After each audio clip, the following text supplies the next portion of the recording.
Привет всем! Мы рады видеть вас на нашей площадке. Друзья, сегодня мы поговорим о молодежных фестивалях. Внимание на экран.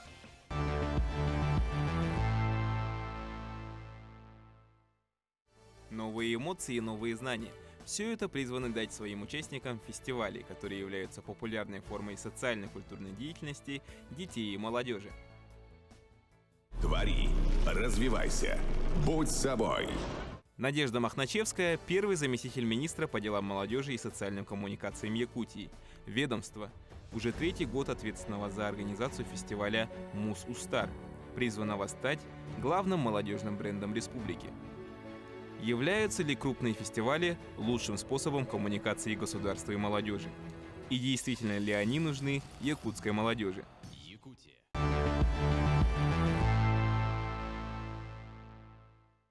Друзья, для того, чтобы разобраться в этой проблеме, нам нужно разделиться на две группы.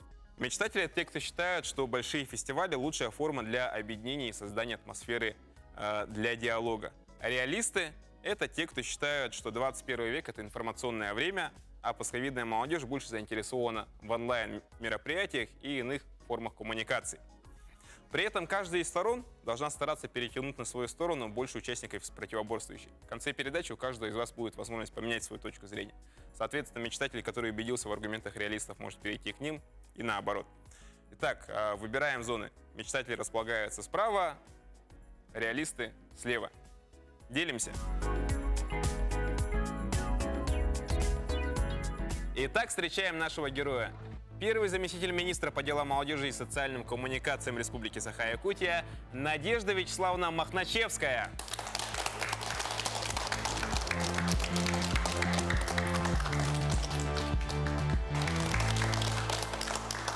Надежда Вячеславовна, здравствуйте. Здравствуйте. Сейчас вам дается 1 минута для того, чтобы вы могли рассказать немного о себе. Меня зовут Махначевская Надежда Вячеславовна. Я родилась и выросла в городе Вилюйске.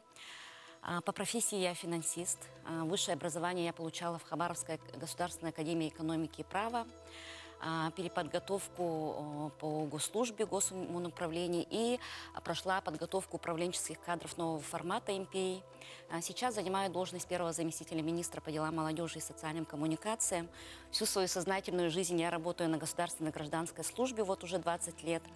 И отношусь к тем счастливчикам, которые не тащат себя каждое утро на работу. Я с удовольствием хожу на работу, мне очень нравится моя профессия. Начнем мы с небольшого блиц-интервью, соответственно, быстрые вопросы и быстрые ответы от вас. Почему крупнейший фестиваль республики называется именно «Мус-Устар»?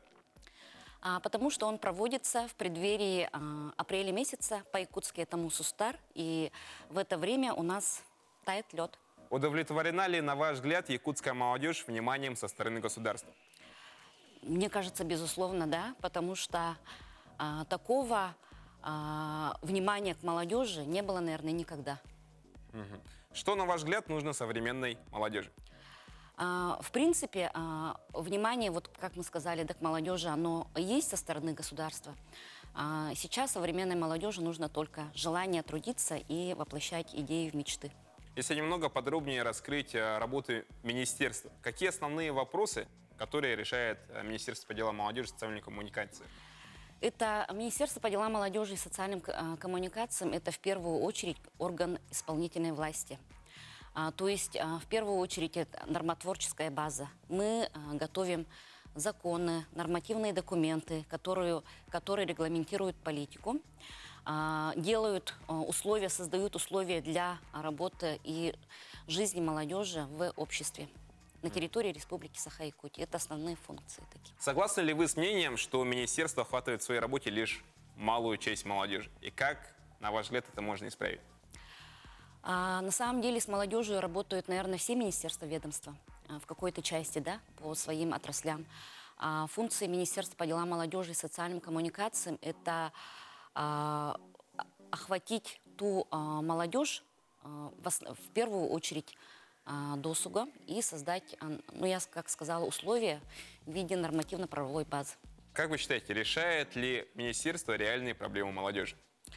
Однозначно, да. В первую очередь мы говорим о том, что молодежь должна развиваться. и мы делаем все для того, чтобы молодежь у нас развивалась. Итак, перед вами те, кто постарается узнать вас немного поближе, ну и подискутировать на нашу сегодняшнюю тему. Справа от вас расположились мечтатели. Это те, кто считает, что большие фестивали – лучшая форма для объединения и создания атмосферы для диалога между государством и молодежью. Слева от вас расположились реалисты. Они считают, что 21 век – это информационное время, а постковидная молодежь больше заинтересована в онлайн-мероприятиях и иных форматах коммуникаций. Друзья, сейчас мы обращаемся к вам, к нашей аудитории. Скажите, почему вы оказались с той или иной стороны? Чем обусловлен ваш выбор? Давайте начнем с стороны мечтателей. Я здесь, потому что я предпочитаю офлайн режим, нежели онлайн, потому что это уже несколько миллионов лет так было. Это намного приятнее мне, чем онлайн. Реалисты, пожалуйста, вам слово. Я считаю, что в наше время технологии онлайн очень сильно развились. Если раньше онлайн-технологии это максимум был чат, то сейчас в нынешних технологиях ты видишь и лицо, и онлайн-технологии могут захватить всю Россию. Если раньше офлайн разные мероприятия захватывали только один город, и другие люди, которые хотели к нему подключиться, к этому мероприятию, они просто не могли. Из-за финансовых проблем или чего-то другого. То есть сейчас, если мероприятие будет проходить в онлайн-режиме, к нему могут подключиться все, кто может, кто имеет интернет. В офлайн режиме общаться лучше, чем в онлайн, потому что люди узнают друг друга лучше, и так намного лучше, я так думаю. Хорошо. Пожалуйста, еще мнение. Почему вы заняли эту позицию? Я принял позицию реалистов, потому что я столкнулся со сложностями, которые возникают при организации больших фестивалей. Это ресурсы, которых не хватает небольшим энтузиастам. На самом деле я мечтатель, но мечтатель, который стал реалистом. Вот, поэтому я здесь. Еще мнение, пожалуйста. Я считаю, что большие концерты объединяют тем, что это молодость, и это, как сказать, интересно молодежи, и люди этим объединяются, это очень весело, интересно, и все это будет то, что в будущем можно вспомнить, что рассказать своим детям, и все это очень круто. Ну что, давайте перейдем к вашим вопросам, к нашей гости Надежде Вячеславовне. Пожалуйста, ребята, задавайте ваши вопросы. Начнем со стороны мечтателей. Активна ли молодежь в Якутии? Я считаю, что молодежь очень активна, потому что мы, в принципе, проводим очень большое количество мероприятий. Допустим, в прошлом году это 350 мероприятий, это только по сфере патриотического воспитания. И мы охватили больше 30% нашей молодежи. То есть есть люди, которые не любят участвовать вот в таких массовых мероприятиях, но на самом деле такие мероприятия, они сплачивают людей, они дают возможность. И насколько, если человек, допустим, один раз приходит на такое мероприятие, он получает как бы вау-эффект, да, можно так сказать, смотрит, оказывается, ничего себе, оказывается, можно так в таких мероприятиях участвовать. Второй раз он приходит, он уже о чем-то задумывается. В третий раз приходит молодой человек, он уже берет какие-то, может генерировать какие-то идеи, берет что-то от этого, того или иного мероприятия, того или иного фестиваля, поэтому повторное участие молодежи очень даже приветствуется. И молодежь в республике, она, наверное, одна из самых активных у нас в Российской Федерации. Ребята, ваши вопросы. Я хотела бы спросить, достаточно ли мероприятий для молодежи, молодежными организациями, и пользуются ли они спросом? Мероприятий очень большое количество. Большие республиканские мероприятия, конечно же, проводятся самим Министерством по делам молодежи и социальным коммуникациям, но очень много мероприятий, которые проводятся и общественными организациями. Это такие крупные наши общественные организации, наверное, все знаете, да? Это первичная профсоюзная организация студентов, это землячество ЗЕМа, да, кстати, они стали у нас в прошлом году лучшей общественной организацией республиканской. Это наши, конечно же, волонтеры, они тоже проводят мероприятия. Это наши, конечно же, студенческие отряды, да, это профсоюзные организации, различных отраслей, и по культуре они есть, и по образованию есть, да. Очень много мероприятий проводят самими муниципальными образованиями. То есть в каждом муниципалитете есть специалисты или отделы, которые работают с молодежью. Ихними силами тоже проводится очень большое достаточное количество мероприятий. Я считаю, что мероприятий достаточно. Их, наверное, если мы возьмем в количество всех мероприятий, которые в целом по республике проводятся, несколько мероприятий в день только для молодежи. Пожалуйста, ваши вопросы. Мы занимаемся музыкой с детьми, подростками, да, и где-то средний возраст, наверное, 14 лет. И есть такой проект, хочется сделать на базе школ, чтобы в каждой школе были свои вокально-инструментальные ансамбли. Поддержите ли вы такой проект, если мы обратимся к вам с проектом, да, с описанным каким-то, и как это будет реализовано? То есть это поддержка, да, это участие в грантах или что это? Как эта поддержка ведется, как идет работа министерства с такими вот небольшими организациями, да, инициативами?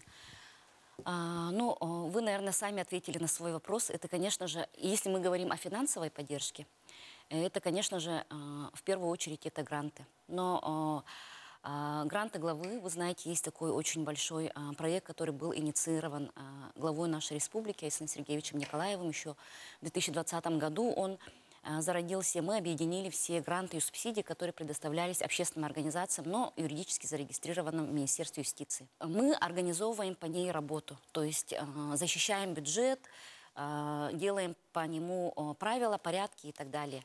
А оценивают сами проекты. Есть специальный пул экспертов, имена которых мы не разглашаем, и даже не разглашаем руководство нашей республики по какому-то запросу, для того, чтобы не было никакого коррупциогенного фактора. То есть никакой, допустим, глава или муниципалитета, да, или человек, который в этом заинтересован, мог там сказать, кому-то позвонить, ну, республика же маленькая, и попросить: поддержи мой проект. Поэтому список экспертов, он не разглашается. И если у вас хороший проект, он обязательно получит поддержку. И вообще говоря о грантовой поддержке, на самом деле в телеграм-канале есть такая группа, называется «Капитан грантов». Там у нас по всей Российской Федерации более 200 грантов предоставляются. Ну, это могут быть и физическим лицам, как мы их в народе называем физики, да, либо юридически зарегистрированным некоммерческим организациям. И, в принципе, есть огромные шансы для того, чтобы получить поддержку. Это не только Минмолодежи, это не только фонд президентских грантов, да, это не только гранты главы, их очень большое количество. По информационной, консультативной, методической работе и вообще по тому, чтобы продвинуть, как-то помочь в нефинансовом плане проекта. Мы все проекты поддерживаем. И предлагаю вам к нам обратиться. Мы обязательно, я думаю, обговорим этот вопрос.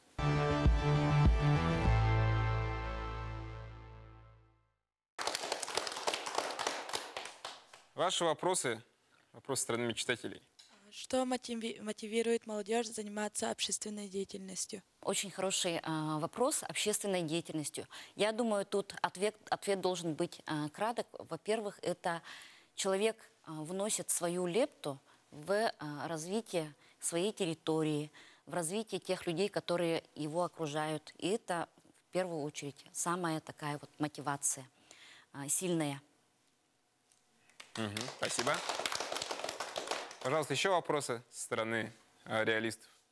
Как мы можем получать вот такие вот, допустим, какие-то вещи, как концертные залы, может быть, оборудование, может быть, работу звукорежиссеров, без грантов? Вот напрямую как-то это можно сделать, чтобы это было... Вот я, допустим, в бумагах не особо, да, и с проектами, и таких, как я, очень много.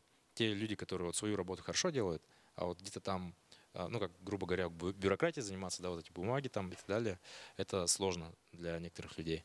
И можно ли как-то напрямую вот получать эту поддержку без вот таких больших бумажной работы? Но смотрите, вот те залы, которые вы озвучили, например, ДК Кулаковского, да, они же тоже сидят на бюджете. Им нужно тоже оплачивать и коммунальные услуги, и убираться, и оплачивать заработную плату. Поэтому у них есть доведенное государственное задание. То есть если вы с ними, а госзадание, оно, как правило, делается до Нового года, до наступления текущего финансового года. И, в принципе, я думаю, можно, наверное, в каком-то заранее как-то с ними обговорить такой вопрос. Но нужно включиться в государственное задание. В любом случае, это бюджетные деньги, за которые руководитель этой организации несет персональную ответственность. То есть он отвечает, он подписывает эти документы, и он отвечает. Либо ему проводить мероприятие, которое у него включено в госзадание, то есть заранее, да, либо ему бесплатно предоставлять вот эти вот залы. С этой стороны, с этой позиции тоже нужно понимать государственные учреждения, руководители государственных учреждений, которые несут определенную ответственность. А так, в принципе, я сама, как человек, считаю, что никаких недостижимых целей нету в жизни. Поэтому, если мы заранее планируем, то, в принципе, все достижимо. Пожалуйста, еще вопросы? Часто молодежь предпочитает тусовки. Вопрос, стоит ли с этим бороться? Ну, смотря какие тусовки. Если они не приносят вред самой же молодежи, а почему бы и не потусить, да? Если оно приносит какое-то хорошее удовлетворение, хорошее настроение, знакомство с людьми. А если это приносит вред, ну, если это приносит вред, то нет. Задам такой вопрос, касаемо именно фестиваля «Мус Устар». Этот фестиваль, что он в себе несет, на ваш взгляд, что является самым главным в этом фестивале? Конечно же, это, ну, в первую очередь, воспитание. Во вторую очередь, это коммуникации. Люди приходят и друг с другом общаются. В рамках Мус Устара также проводится достаточно большое количество образовательных семинаров, где молодые люди очень многое, вообще очень много узнают, в том числе по линии молодежной политики, по отраслям, в которой они принимают участие. Ну и, конечно же, любое мероприятие, это, наверное, проходит в виде конкурса. Это своего рода конкуренция. Если ты выстрелил на этом фестивале, да, то тоже можешь удовлетвориться тем, что, оказывается, я не такой уж и отсталый, я не такой уж и, оказывается, я достаточно продвинутый человек, что мог участвовать на таком крупном фестивале, да, и чего-то удостоиться. Значит, самое главное – это эмоции и возможность проявить себя. Да. У нас есть небольшой видеоопрос по теме нашего обсуждения, поэтому, друзья, внимание на экран. Спасибо, давайте поаплодируем.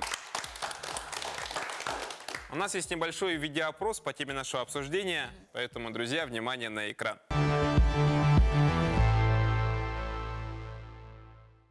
Как вы считаете, нужны ли молодежи Якутии такие фестивали, как Мус Устар? Да, я думаю, это очень хорошее мероприятие, которое позволяет нашей молодежи показать себя, посмотреть на других ребят из других регионов.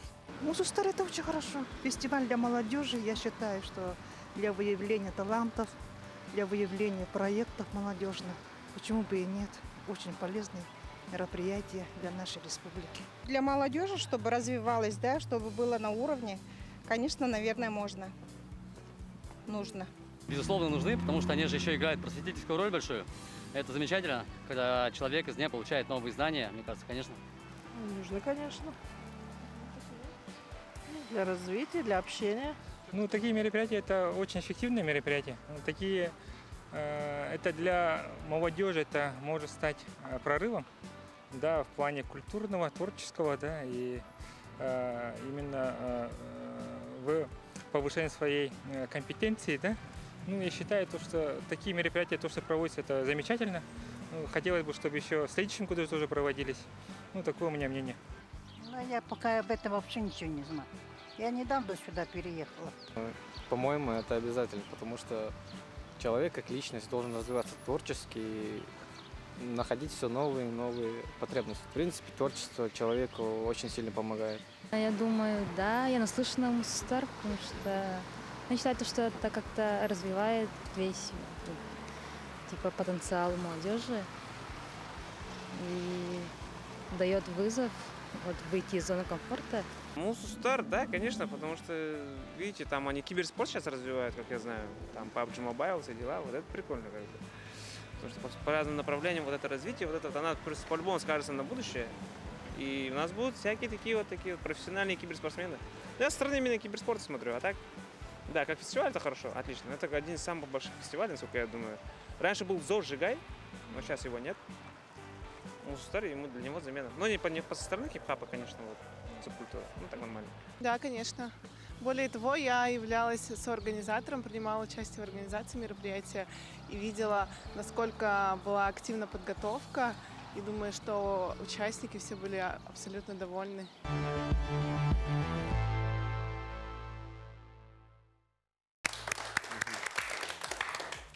Ну что, как мы увидели из опроса, в целом общество очень позитивно относится к фестивалю Мус Устар. Впечатления о фестивале, ну, действительно, самые, что ни на есть, наилучшие. При этом давайте зададимся этим вопросом сами. Как вы считаете, почему такие фестивали важны для якутской молодежи? Почему якутской молодежи важен фестиваль Мус Устар? Как вы считаете? Ваш личный взгляд. Давайте начнем с стороны мечтателей. Мне кажется, это очень хороший способ социализироваться в настоящее время. Угу. Хорошо. Я думаю, это мероприятие показывает наше развитие республики и какие современные и творческие люди появляются. Там же выступают артисты, да, именитые, и это очень осветляет творчество, и он помогает освещать творчество молодых талантов. Ага, да. Угу. Спасибо, давайте поаплодируем. Угу. Еще мнение? Я считаю, что это очень хорошее мероприятие, так как благодаря нему мы видим, как государство действительно заботится и думает о нашей молодежи сейчас. Да? Я считаю, что фестиваль Мус Устар помогает ребятам совершенствоваться и реализовывать себя. Вот, допустим, киберспорт. В Республике Саха-Якутия он не сильно развит. Именно турниры там всякие. Именно такой большой турнир, их очень мало. Вот. Они очень нужны. Я как игрок считаю, что это очень хорошо. Хорошо, спасибо. Давайте поаплодируем. Надежда Вячеславовна, как лично вы считаете, вот, послушав мнение ребят, послушав мнение непосредственно горожан, вот, если мы говорим о фестивале Мус Устар, как вы считаете, на что в первую очередь все же обращает внимание у нас, так сказать, наша целевая аудитория фестиваля? Это больше вот как раз-таки про яркие эмоции или все-таки это больше про возможность проявить себя? Я считаю, что, ну вот, посмотрели сюжет, послушали ребят, это все-таки про возможность. Ну, больше, по-моему, про возможности же было, да? Про возможность. И я очень рада, что у нас есть такой фестиваль. В прошлом году Росмолодежи подводили итоги. Значит, молодежи в целом по стране. И в Российской Федерации, вы знаете, есть 89 субъектов Российской Федерации. И 7 мероприятий, они включились в события года в сфере молодежной политики. И нам очень повезло, что Мус Устар был в числе этих 7 больших, крупных, значимых мероприятий в целом по стране. И мы можем, нам завидуют наши другие субъекты Российской Федерации, что у нас есть вот такой крутой молодежный фестиваль, где принимают участие не только мы внутри республики, да, вся Россия знает о нашем фестивале. Здорово, давайте поаплодируем.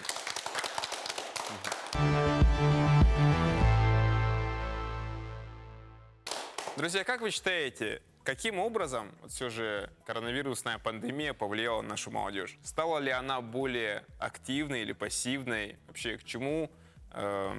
Какие изменения произошли в жизни молодежи после пандемии? Я думаю, что после коронавируса у нас развилось такое понятие, как клиповое мышление. Я думаю, что мы стали намного пассивнее, так как мы были изолированы в течение 1,5 года, да? Поэтому это, я думаю, сильно сказалось на нас. Молодежь стала более пассивной, на твой взгляд? Да. Я считаю, что у некоторых половины они стали пассивными. То есть оффлайн режим это не то для молодежи. А с другой стороны, другие начали развивать себя, сидя дома, и открыли свои новые возможности. Сконцентрировались на себе. Спасибо, давайте поаплодируем. Я считаю, что вообще эта пандемия, она сильно застопорила сам процесс развития каких-либо конкурсов, мероприятий. И сейчас, когда она стала уже отступать, я думаю, люди стали чаще обращать на них внимание. Ведь раньше было очень много информации, и не все это замечали, а вот сейчас, после того, как они уже вышли из пандемии, они стали все это замечать и стали, по моему мнению, более активными. А мне кажется, пандемия вот прямо как символ этого времени информационного, да, технологического прогресса, изоляция, да, даже, наверное, можно сказать. И насколько мы изолированы, насколько много времени мы проводим в телефонах, в компьютерах и так далее, мы постоянно в онлайне. Я думаю, что молодежь не стала пассивнее, это точно, но, по крайней мере, по нашим детям это незаметно, да, все очень так активно общаются. Я думаю, что вот как раз Министерству молодежи, нам, Дому музыкантов и таким вот маленьким организациям, которые занимаются именно с молодежью, нужно еще более активно работать над тем, чтобы выводить людей из изоляции. Пандемия закончилась, изоляция еще не закончилась. Она еще только развивается. Люди все более и более изолированы. Люди больше замыкаются в себе все-таки. Больше замыкаются в себе. Хоть ты вроде бы и рядом сидишь, но ты как бы сам с собой. Я хочу добавить, что дать пример, что дала пандемия нашему миру. Она дала очень большой толчок технологиям. Очень. Потому что вот как пример в школе когда-то до 2020 года, когда минус 50, дети не учатся вообще. А сейчас они учатся дистанционно. Типа, дала толчок не только молодежи, но и учителям, уже немножко с возрастом людям. Типа. То есть люди научились работать с помощью дистанционных технологий. Хорошо, спасибо. Давайте поаплодируем. Надежда Вячеславовна, а что вы отметите вот после того, как наконец у нас коронавирусная пандемия вроде как бы завершилась? Что вы можете отметить вот касаемо молодежи? Стала ли она более активной или пассивной, на ваш взгляд? Мне кажется, это все-таки тема про качество. Пандемия показала, значит, поделила общество, наверное, на две части. Это те люди, которые действительно хотят общаться, действительно хотят развиваться, развивать и так далее. Они выскочили прямо очень сильно после пандемии, да? Когда мы проводили, допустим, послепандемийные мероприятия, это был, наверное, такой, если простыми словами сказать, то ажиотаж. Очень много людей соскучились по офлайн мероприятиям, вообще по общению. И в целом это те люди, которые этого вот ждали.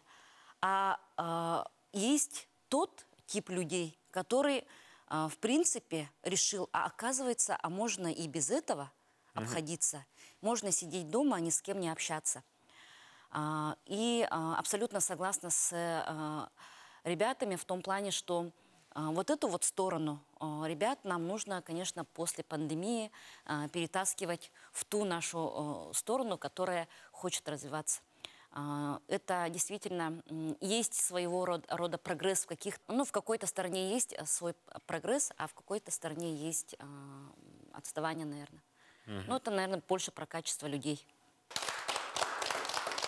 Ну и давайте зададимся таким вопросом. Как вы считаете, какие способы коммуникации все же являются для молодежи самыми удобными? Какие способы коммуникации вы считаете удобными для себя? Вот, чтобы прийти очно встретиться, обсудить с людьми, там, допустим, организацию мероприятий, или же лучше это делать дистанционно, там, не знаю, через социальные сети? Как вы считаете, ребят? Как вы все знаете, сейчас среди молодежи развито не офлайн, а чат. Это как WhatsApp, там уже больше, я думаю, возможностей, чем на офлайн. Там можно показать видео, фото и так далее, поэтому там молодежь общается больше. И не только. Я предпочитаю встречаться и обсуждать какие-то серьезные вещи вживую, нежели дистанционно. Потому что Ну, так легче понять друг друга. Лучше коннект. Да. Хорошо, спасибо. Давайте поаплодируем. Мне легче вживую, потому что я вижу человека, и мне приятно с ним общаться, чем когда ты общаешься через чат, и вообще непонятно, с какой интонацией надо читать сообщение. Безусловно, конечно, в чате общаться намного легче и приятнее. Ты можешь скидывать нужный материал в видео или в формате фото. Но я считаю, если разговор важный, то намного легче и лучше считывать эмоции человека через живое общение. Вживую можно и пошутить лучше, чем в чате, и вообще будет легче. Я думаю, что нет черного и белого в этом вопросе, да. Где-то нужно онлайн, где-то офлайн. Но если касательно вот нашей работы, мне кажется, что нужно прямо наседать на онлайн, ну, на соцсети вот эти молодежные, да. Почему? Потому что они... Это касаемо работы с молодежью, имеете в виду? Да, вот, ну, моя мечта, чтобы якутские музыканты стали популярными в России и в мире. Вот как можно офлайн в Якутии это сделать, я не знаю. Онлайн можно. Вот поэтому с этой точки зрения онлайн, конечно, прям надо разбираться. Надежда Вячеславовна, а как вы считаете, вот все же, какие лучшие способы коммуникации для молодежи, на ваш взгляд? Все же лучше общение онлайн или офлайн? Ну, сейчас, конечно, молодежь очень много, но и не только молодежь. Ну, вот мы прямо услышали от ребят, то, что на самом деле они больше тяготеют к онлайну все-таки. Даже те, которые поддерживают проведение больших молодежных фестивалей. Ну, по мечтателям я так поняла, что больше поддерживают офлайн, да, живое общение. Но тут, наверное, зависит от целей вообще. Иногда в офлайн, конечно, общаться хорошо, человека узнаешь. Даже вот мы пообщались, уже нам будет легче завтра, можем встретиться там, поговорить, да, или спросить о каких-то проблемах и так далее, решить какие-то вопросы.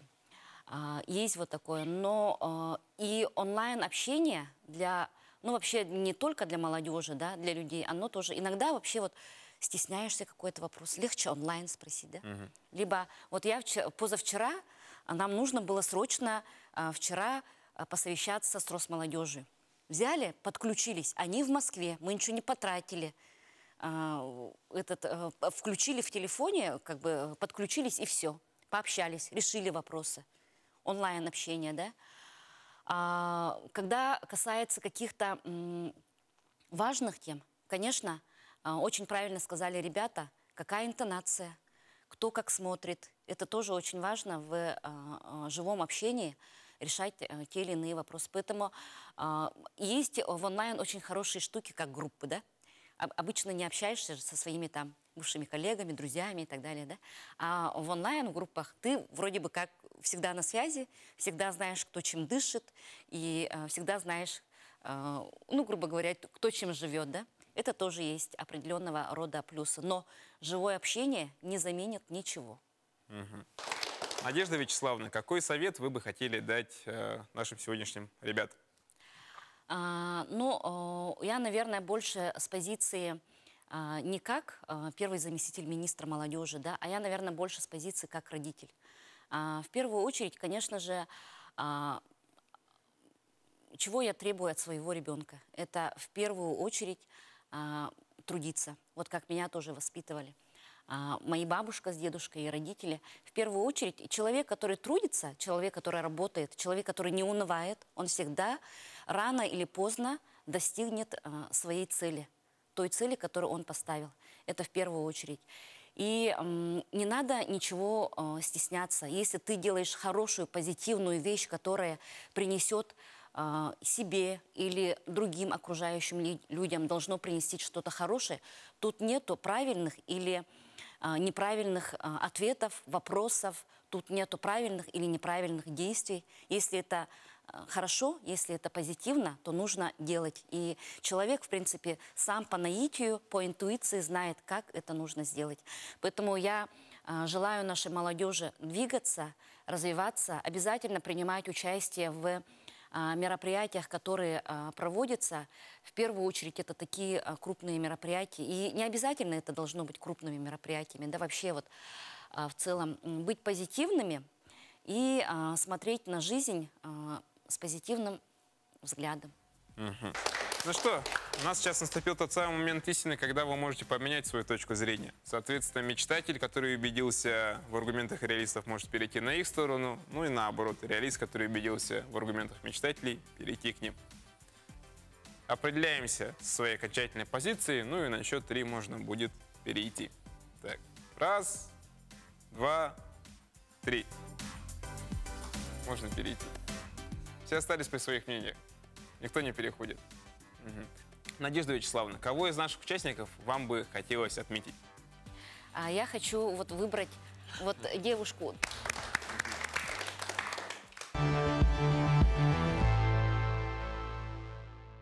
Надежда Вячеславовна, пожалуйста, вам слово. От имени нашего министерства, я всегда говорю, от имени молодежи республики, от общественных организаций, да, вот такой вот презентик. Это рюкзак, и тут внутри есть шейкер. Здорово. И немного расскажи о себе, представься, чем занимаешься. Ну, меня зовут Ира, мне 15 лет, я уже почти как год занимаюсь на барабанах в Доме музыкантов. Сейчас я присоединилась к группе вот этих двух молодых людей. Мы играем хардкор-панк. Ну, в принципе, это все. Сейчас мы приглашаем всех подняться сюда, в наш подиум, для того, чтобы мы еще могли пообщаться немного друг с другом, ну и с нашей гостьей.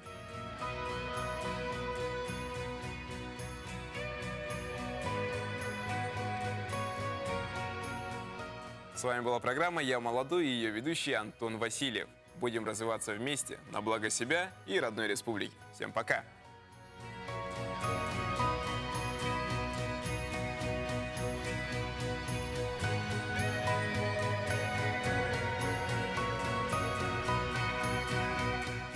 Муз! Устар! Якутия! Вперед! Мне очень нравится общаться с молодежью. Рядом с молодежью я сама становлюсь молодой, и формат передачи вообще классный. Вопросы заранее не дают, в этом и вся фишка.